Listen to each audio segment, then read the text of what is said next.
Hi, Lori Craig with Splitcoaststampers, and today we have some tips and tricks for you on cutting with detailed dies. Die cutting is more popular than ever in card making and paper crafting, and one topic of conversation that comes up over and over again in our forums is cutting with detailed dies and what are some ways to do that successfully with minimal effort. So, few tools of the trade that I find very helpful are wax paper, a paper piercer to poke through the smaller holes after I have cut through with my die, and a metal shim.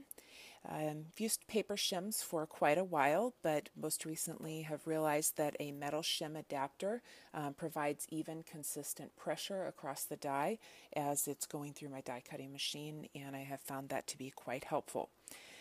Also, some people have commented that a nylon brush to brush the back of their die after they have pushed it through the die cutting machine, or also to brush the back of the actual die cut piece itself is helpful.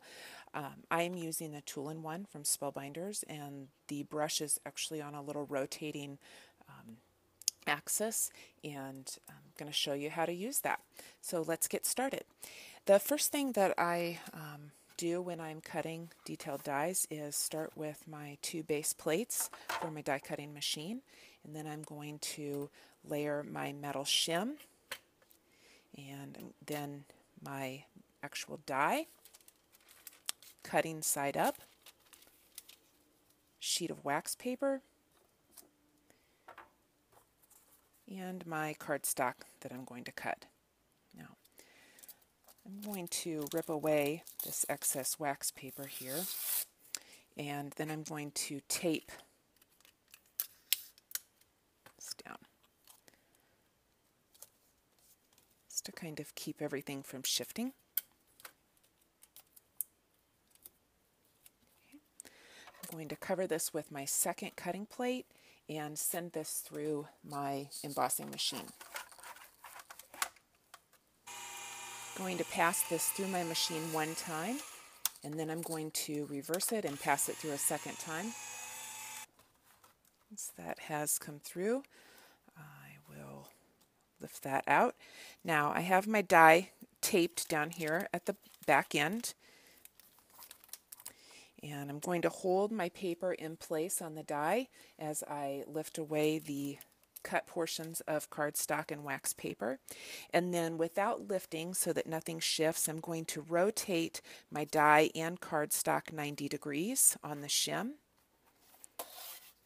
Place that back on a cutting plate, cover it with the secondary plate, and send that through my die cutting machine again.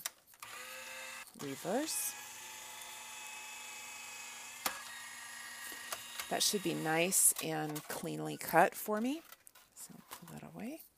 Okay. Set my metal shim aside, and this should just pop right out of my machine, or out of my die template, pardon. Okay. I will pull the wax paper piece away, and here I have my die cut shape ready to create. Okay. And then one thing that has sometimes given people problems is that you want to start with a clean die template each time, and you're left with some remaining chads of paper in the inner grooves of your die cut template. So this is where the piercing tool or the brush comes in handy. So I'm going to just take the brush first.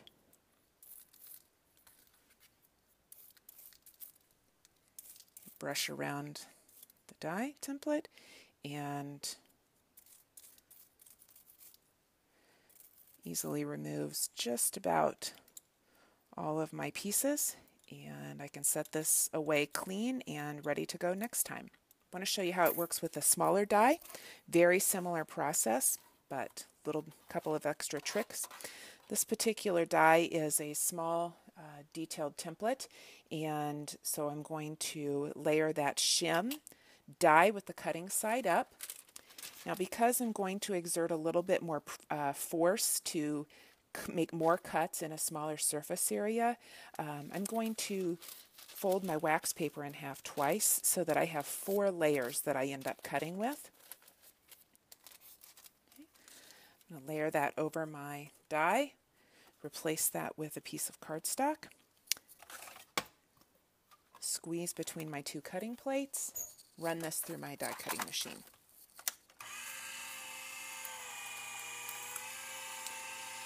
Get it through the first time. I'm going to push it back a second time.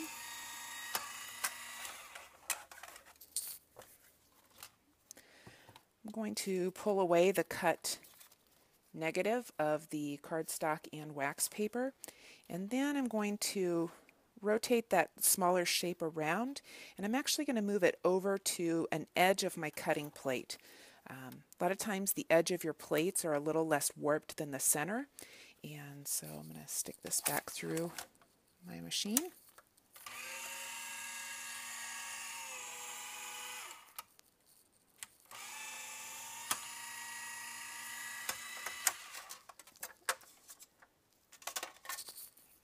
So there's my die cut.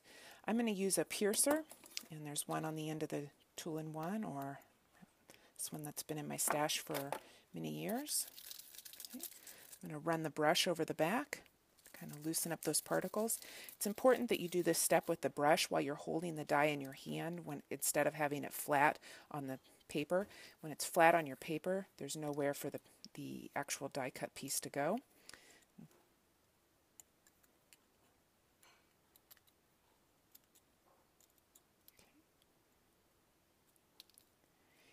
Get my piercer tool underneath there, pull that away, and then split the difference on that wax paper.